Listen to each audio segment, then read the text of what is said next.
Hello, ladies and gentlemen, podcast Extreme Horseman number 2. Today, myself, the esteemed ECW original, the Rottweiler himself, C.W. Anderson. I'm the Pain Train Preston Quinn, and we're here to give you guys a little insight on what it's like being one of wrestling's best tag teams. This is the second week we've done this. We enjoyed doing it week one. We're going to try to trim this one down a little bit, make it more digestible for you guys. We've taken some of your suggestions on what you would like to see or hear us talk about, and we're going to discuss some of those here, and there are other ones that we may not get to in this episode that we're very interested in doing entire episodes on as well. So if you don't hear your suggestion tonight, it doesn't mean that we're not going to be answering or hitting on those suggestions in future episodes of the podcast. Hello, CW. PQ, what's going on, man? Thanks. We got such good feedback from this. We figured we'd go for another round of this. Yeah, I like it. I think it's cool. I think it gives people a little human side to what who we are and everything. Speaking of human side, as a friend, you do anything fun this week? What'd you have? What did you do? And tell the people something awesome you may have run across. Just your normal work weeks, and with me having a shoot job now, which I love my shoot job. Had to work Friday, which I never have to work Fridays, but I did as a favor for my boss. It was a 12-hour long day, but Brittany and I got to go, and I don't think I mentioned this last time, but we got to go to one of my friends' haunted. It's called Dark Side Haunted Estates. It's a buddy of mine I grew up with. They literally are across the woods from where I live right now.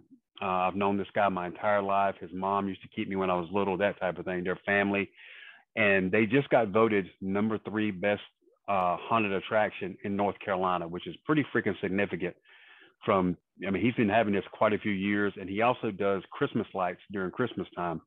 But like, this is one of the little things. That's their logo, Dark Side Haunted Estates. And then I got their hat on because it's green, and you hardly ever see me without a hat.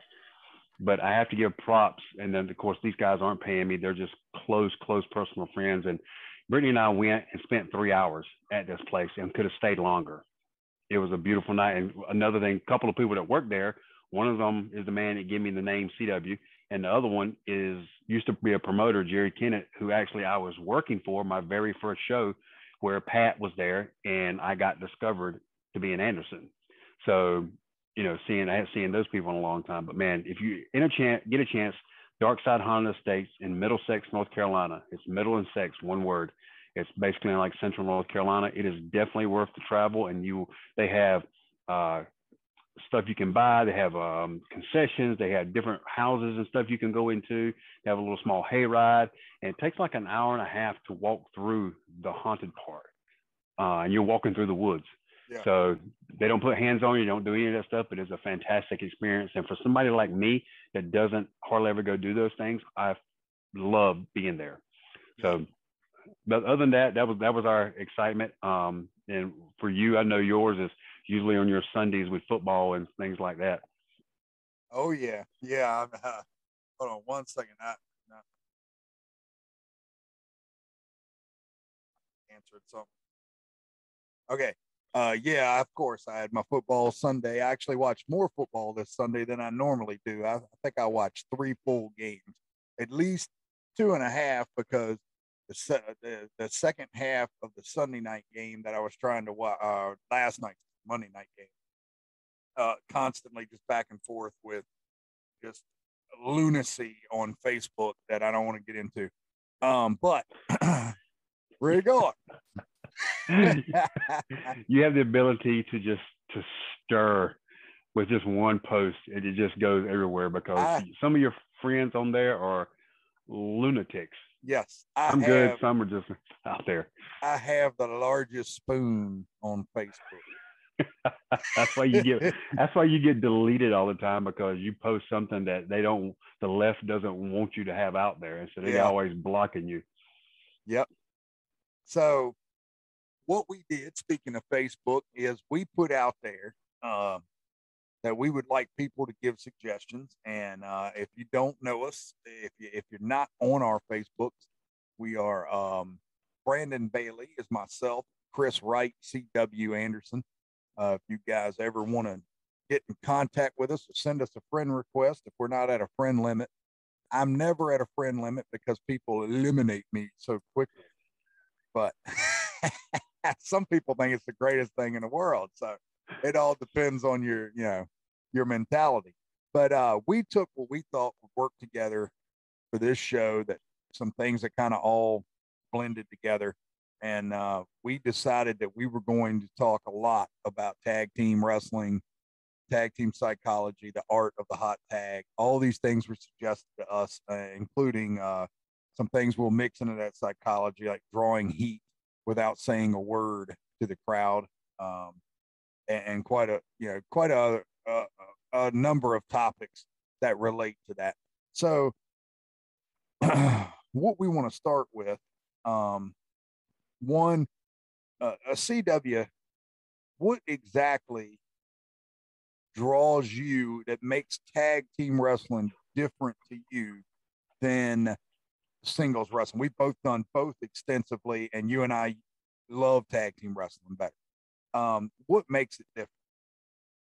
The psychology of it, because it's more of a equivalent to playing chess. That's one of the reasons I'm such a good chess player, because with tag team wrestling, you have to be always thinking ahead. It's not just simple as singles. You have to think about, because there's two other people involved with you. And the basic premise of tag team wrestling is for the babyface to finally make that tag, because you're the one as heels, which we like being heels because we're actually better heels than we are faces, because we get to control it. We get to dictate everything. But your basic premise of that is for the babyface. Really? That's your new doggy, ain't it? Yes. This is, you can't see him, but this is my Rottweiler Saber, who I rescued about a month ago. He's a 2-year-old German Rottweiler who was abused the first 2 years of his life, literally by the collar abused, put in a kennel for 1 year without human interaction, hates men. He wasn't a very aggressive dog for a lot of people, and he hates other male dogs because he got hold of my dad's lab a few weeks ago by mistake, and it was something else. Who he's recovering. Actually, his name's Ackler. He's recovering, but this dog loves attention, and he adores Brittany. Like, lays on her with cuddle times and things like that. But he's just a big baby and attention, so you have to apologize because he needs attention right now. But anyway, back to what I was saying while I do double things. Tag team wrestling to us is more enjoyable because there's more things that's involved with tag team, and getting the crowd more involved because you have other people to think about as well. It's not just about you and the other guy. You have two other people in there as well to help incorporate with this tag match. Yep. And getting 4 guys on the page at the same time, though tremendously harder, it's so much more rewarding when you come out on the other side and it's been a good, clean, it don't have to be perfect, but just a good, solid, clean psychology tag team match. You can feel real good about that. To me, I don't want to call singles wrestling easy. Wrestling's not easy, but when you've been doing it as long as we have, we can go out there and half-ass and put together a match that people would say that was a pretty good match, or that was a solid match. For tag teams really it really gets us stirring. It really gets us thinking. It gets those creative juices flowing again, which singles wrestling does not. Singles it's so linear sometimes. Tag team wrestling is more along the lines of what I always preach: emotion over motion. There's no better thing than that. If you watch tag team wrestling today, it's just a bunch of flips and a bunch of moves, but we actually break the psychology down and have it in our matches. And a good friend of ours who commented on on your post, Greg Anthony, who is very knowledgeable in this business, who is a very respected veteran, used to tag with Bobby Eaton, which goes a long ways with Preston and I. Mm-hmm. The time we worked for him, we actually got to work his heels, and our match, he said, was the best tag match he's seen in a decade. Yep. And there was nothing to it. The guys we worked were fantastic.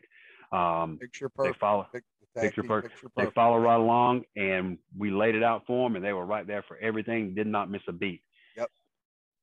And again, it goes back to that most people in tag team wrestling are playing checkers, and Preston and I play chess. Yeah, all day. Um, Building off of that, people wanted to know what younger wrestlers have asked what tag teams they should watch. Um, we learned our psychology from watching certain tag teams. I know that my knowledge goes further into the business as far as the history. That's what frustrates you. I'll let you hit our major teams, and then I'll add in some that I've actually stolen from that I've incorporated into our stuff as well. Our major ones, there's two really, and one of them is the reason I'm in. Yeah, one of them is the reason I'm in professional wrestling that got me hooked, and that's the Rock and Roll Express. I hated professional wrestling up until I think it was July 5th. It's on YouTube, 1985. I watched their match with the Russians, Ivan Koloff and Crusher Khrushchev. That match got me hooked. But the Rock and Roll Express and the Midnight Express are the two we draw from. Yep. And Arn then it's Tully. Just Arn and Tully's a strong third. Yeah, Arn and Tully. Anytime we watch those, it doesn't matter who they hook up with. You know, the Wild Eye Southern Boys or the Road Warriors.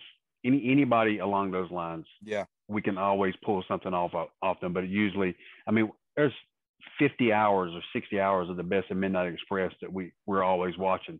Yep. And we take something from those matches, whether it's the Rock and Roll or even Doom, guys like that, and we tweak it and put it into our Horseman style, and it works every time. Yep. We see the smallest things, and this is what you guys out there, when we tell you to study tape, we're not telling you to study the high spots like everybody, the fans see the high spots.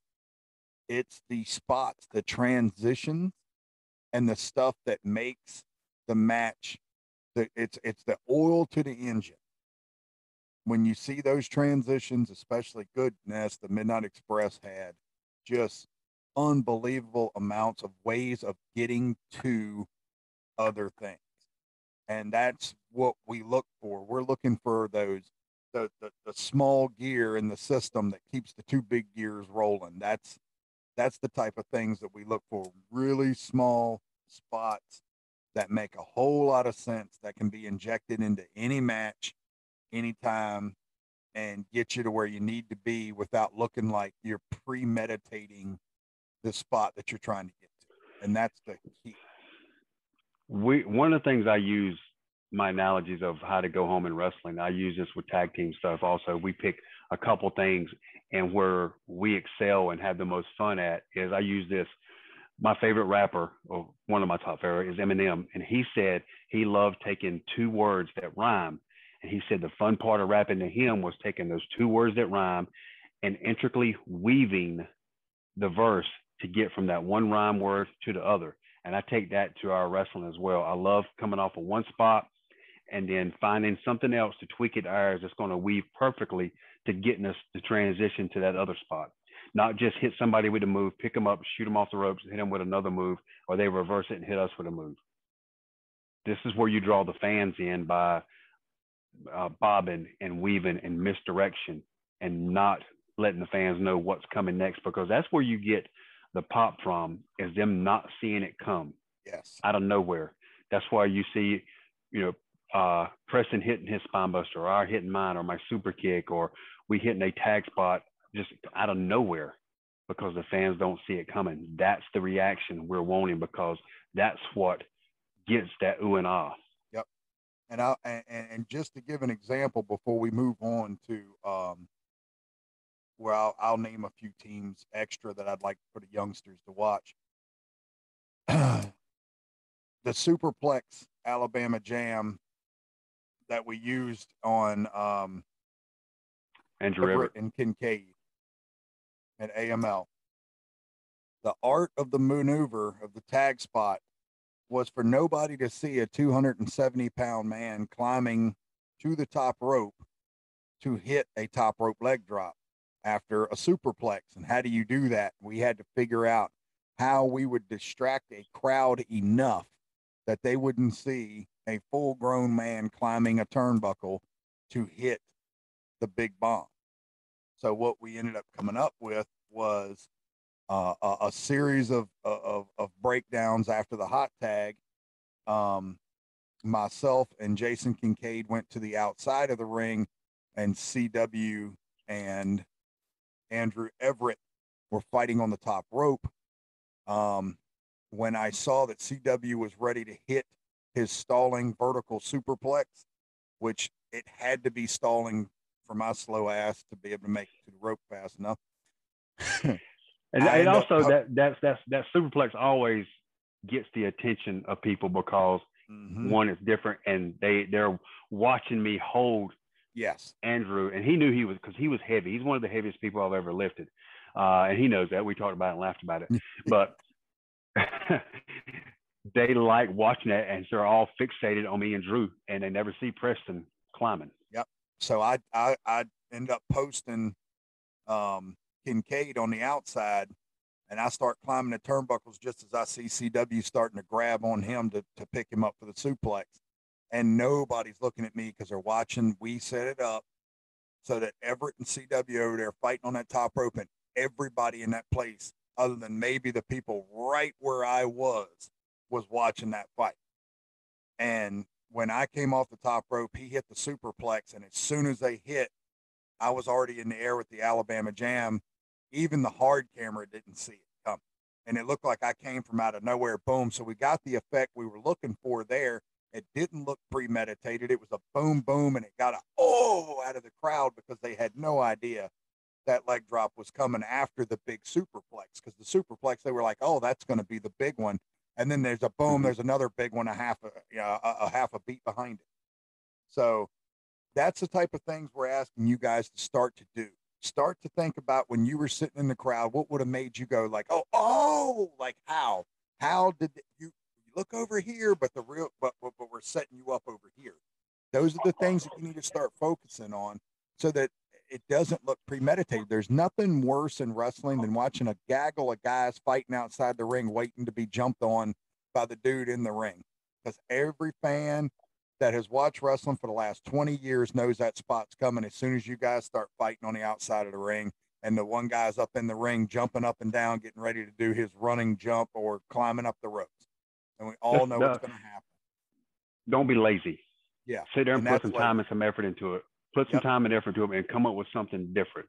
We always are constantly Preston to come up with a spot, or I'll come up with a spot, and we'll always give it back to the other ones. How can we make this different that they've never seen it before? Yep.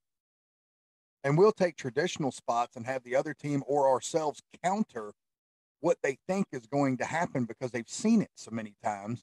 And hey, look, wrestlers got smarter. They figured it out.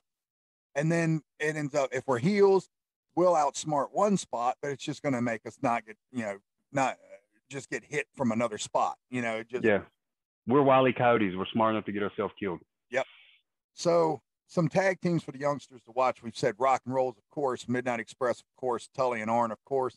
And it also, you have to look in the mirror and you have to understand who you are. If you are, Flyers, you're not going to watch Doom. If you're big guys, you're not going to watch the Fantastics. But those are two teams that you need to watch depending on your style, what you're good at. The Fantastic, Doom, Bob Orton and Dick Slater, if you want to go Mid-Atlantic, 1983, 84-ish. Sergeant Slaughter and Don Kernodle, Ricky Steamboat and Jay Youngblood, The Assassins, Mass Superstar and Super Destroyer. Foley and Arn. Well, yeah. Barry Windham and Lex Luger for that short amount of time, big baby face team. If you want to jump over out of the Mid-Atlantic, you want to try something different, you want to go WWF, you've always got the Rockers, the British Bulldogs, the Hart Foundation, the Islanders, Demolition. I mean, everybody thinks Road Warrior ripoff. Demolition was a better working tag team than the Road Warriors were. The Road Warriors just came first. Powers of Pain, Warlord and Barbarian, immense guys, especially Barb, that could go. I mean, goodness, the Barbarian still just unbelievably good. What was the match when we did this seminar for AML? It was Arn and Barry against Tim Horner and Brad Armstrong. Yep. Arn and Barry against the Lightning Express. Lightning Express, another one. Brad Armstrong and Tim Horner. And they kept swerving us. Yes. And that was a WCW main event. It used to come on Sundays. If you look that up on YouTube, folks, look up Barry Windham and Arn Anderson versus Tim Horner and Brad Armstrong. And take in mind that they were about to go into war games. They should have stomped those two guys out to put themselves over, and they did not. They put those guys up. That whole match, it was awesome. Awesome. Several times, PQ and I kept saying, okay, here's the spot. They're going to the Heat. Okay, they're at the Heat. Holy shit, they've given them a comeback. They've got it. They've gone back over top. Yep. So that's the teams to watch. And now we're going to move to something that really helps a match out, and that is, first of all, how we draw heat when we're the heels without doing the typical pointing at somebody in the crowd and you're this, you're redneck, whatever. How we draw heat without saying a word. Now, CW, how do we do that?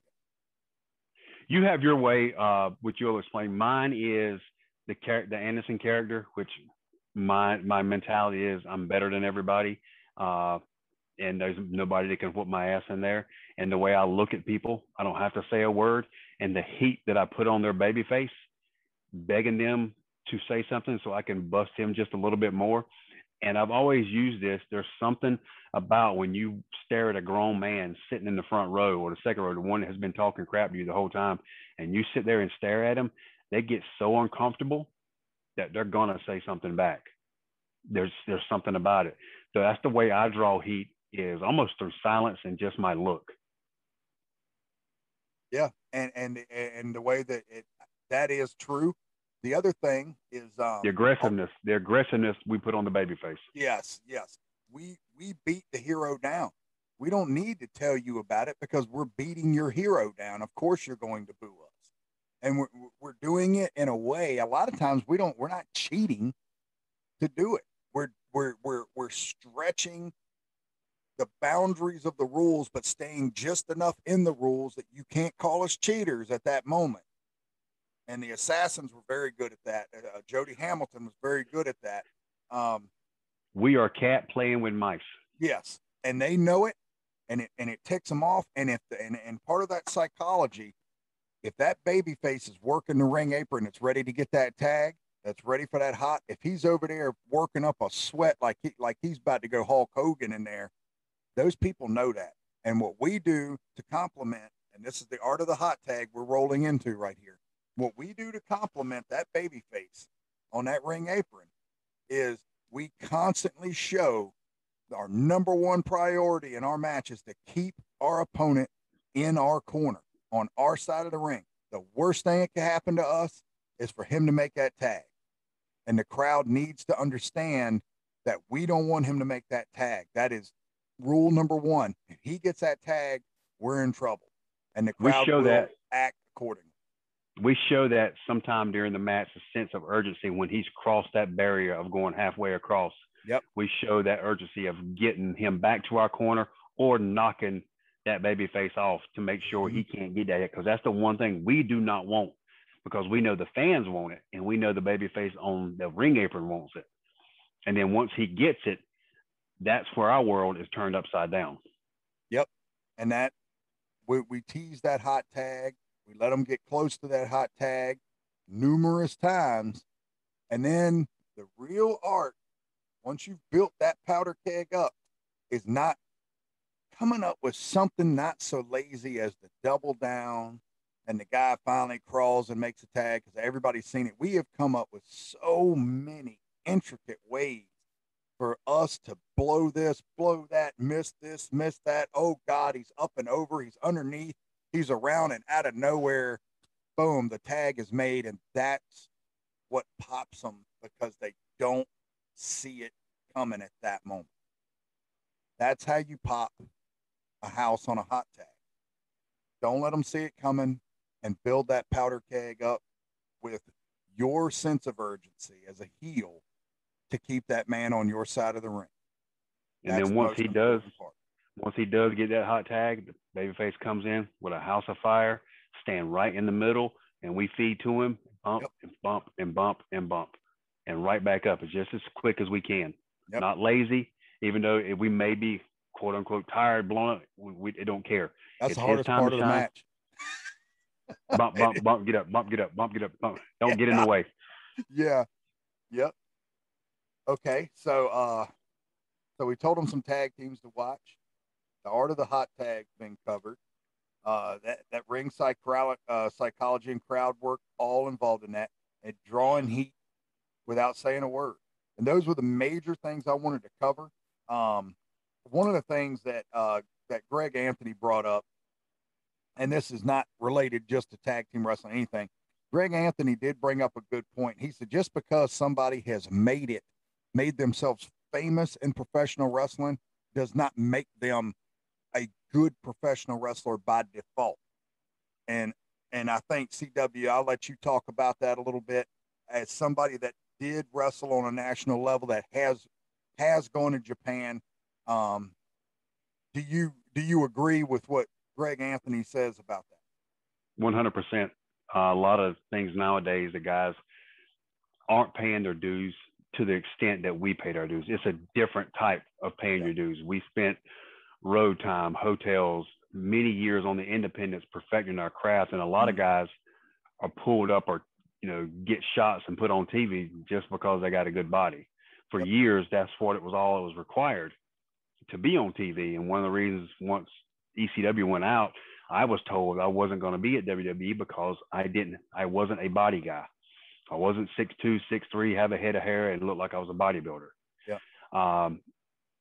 You have to look at the guy's work rate, the one he's working with, and also what he's done in this business, because these guys will be on TV for a little while, get on the indies. And like Greg Anthony said, just because the guy's been on TV doesn't mean he knows what he's talking about, because we run into few ourselves that were on TV, made good money being on TV, but can't work a lick. Yeah. And look, I'm not faulting a guy for getting that shot. More power to him. You can get on TV because of your look and get that money, knock yourself out. Yep. But look at him wrestle. Look who he's working with. Look who he's working with. And that's how you can choose, who to ask these questions to when you want somebody to critique your matches. Yeah. Yeah, that's the other thing. A little chip on my shoulder about when I see people say, if a guy isn't a household name, how can he teach you how to be a good wrestler? I have a little chip on my shoulder, and we covered that last time, that I did not go into a national level because I wanted to be here for my children. That doesn't make me any less of a wrestler than anybody else. I've been in the ring with all kinds. I've been Midnights, Rock and Rolls, Jeff Jarrett, Barb, we had the Tom Pritchard thing, and I've never had one not do anything but sing my praises after they were in a ring with me. And I continue to this day to try to get better. And that's why I like what me and CW are doing. We're expanding our horizons as far as just trying to get as deep into being the best psychology tag team we can be, whether we're heel, face, indifferent, but that's pretty much what we're gonna have today. I did want to add, because I did not talk about this last time, I did have a match after our stadium match. Yes, Sunday, you wrestled our boy Sledge Gibson. Yes, I did. Sledge Gibson. I got to tell you, I'm gonna tell y'all a little inside stuff. Sledge gonna kill me. Sledge is gonna kill me. If you don't know Sledge, man, you should look that dude up, man. He's good. Yeah, I like Sledge. Yeah. But Sledge he's gonna get me for this one. So I'm the classic pro wrestling heavyweight champion. I beat a big guy named Ivan Ali. He was a fun guy to work with. So shout out to him. And then my first defense 2 weeks after winning the belt is against Sledge Gibson in Hopewell, Virginia. So Sledge, I know Sledge fairly well. He's a tall, athletic guy. He's probably about 6'4", 230, somewhere like that. But yeah, just athlete, right? and he comes up to me in the locker room, and he's one of them guys that gives you the deadpan face, but says funny stuff. Like it looks like it's going to be serious, but he says something. He looks at me. He says, "PQ, I'm just letting you know." He's got deeper voice. He says, "PQ, I'm just going to let you know I'm not going to call any spots out there. I'm just going to tell you." And by the way, Sledge, African American guy. So I just want you to know this before I say this. I don't want anybody to think he's John Gruden. So, I don't think we should go there with that one. So Sledge says, I actually had one of the questions was, is there any John Grudening going on in wrestling? The quick answer to that is, when we first got in, it was probably a lot more of that than we see now. But the companies we work for now, there's none of that type of stuff going on. That if it is, that's not a company you want to work for. Nope. You just don't. Everybody we get in the ring with, we put our lives in their hands. They put their lives in our hands. And for anybody to say anything about somebody because of the color of their skin, you're a moron. And John Gruden got what he deserved. And that's the end of that question. But anyway, Sledge, PQ, I'm not going to call no spots in there today. Just letting you know, I'm just going to tell you racist jokes the whole time we're in the ring. We're going to see if I can crack you in there. So as soon as he gets me down on the mat, he's like, Kamala Harris was a diversity hire. That's what I hear in my ear. Kamala Harris was a diversity hire. I'm like, oh my God, here we go. You want to know who the top 5 rappers of all time were? I don't give a fuck. Tackle, drop down, block the hip toss. So then he wants this spot where he goes for a leapfrog and wants me to give him like the mafia kick in midair.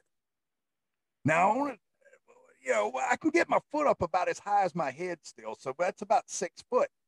Well, I didn't take into account, C.W. Anderson, was this man was going to jump as high as he did on this leapfrog, and I kicked him mafia kick like Masahiro Chono right in his balls. Not in his chest. I kicked him square in his dick and balls. That'll teach you. He curled up before he hit the mat. He was already curled up in me. And I knew I hit it. Oh, God, I thought for sure I'd kicked an Oscar Mayer. He hit the mat, and I looked down at him, and I was like, that was your fucking balls, won't it? He's just curled up. I'm good. Sounds like me and New Jack. Yeah. So anyway, match was fine. Sledge Gibson, always a pleasure to work with. If you're listening, Sledge, thank you very much for taking care of the old man in the ring. And I hope everybody out there got their money's worth. CW, you want to say any shout outs, any goodbyes before we get off here? Not really, man. With the ones that have listened and watched, we appreciate you. To Brian Hawks and Mike Alondra, we hate you because you always bury us in our stuff. They are dicks. Total dicks. Total dicks. Total. But we everybody, it's just like I said, this is something new. This is totally out of my element because I do 1,000 podcasts as far as getting interviewed, but just sitting here talking about my daily life on a general is just totally out of my element. So we're just trying this. We're having fun. And 28 years in the business, I think he's at 27. We're still enjoying this business and enjoying being around it. So thanks everybody for listening and tuning in. Yep. That sounds good to me. Until next week, folks, y'all have a good one.